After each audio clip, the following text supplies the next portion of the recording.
Now, the particular amendment in front of us says that we will not mandate that a policy include abortion. Now, whether or not the bill is silent has basically already been concluded by courts to be irrelevant. If the prohibition isn't there, it leaves it up.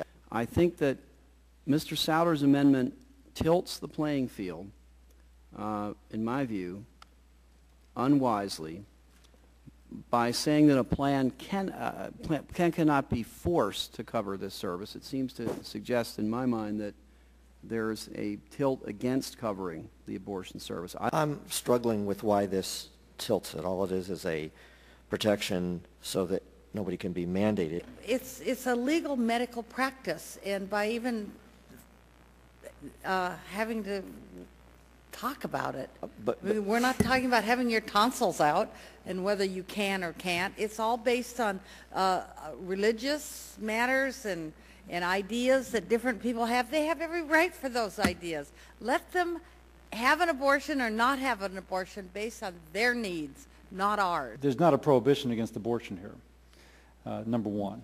Number two, Mr. Andrews, if I can just explore this with you.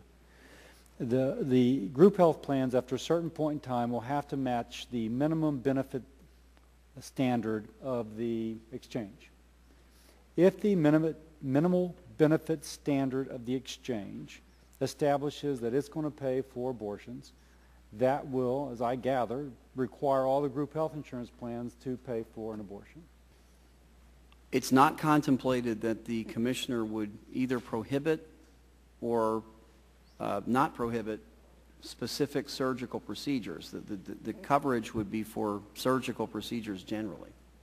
So I gather from what you're saying is that quite likely the commissioner may decide in their Orwellian wisdom that this shall be a standard benefit for everybody. Now it seems as if this establishes neutrality. Now it doesn't say that you can't pay for it. It just says you can't mandate it. That's all it says. It's actually, this establishes neutrality so that the commissioner at a later point cannot say it is mandated. Well, nor can the commissioner say it's not mandated. He has to, or she has to remain. Gentleman would yield. I think that Ms. Woolsey's point, why is this one procedure then singled out for this? If I may reclaim my time, certainly there's a difference between a potential life and a tonsil. I mean, maybe we can accept that there's differences to whether or not that life has any civil rights.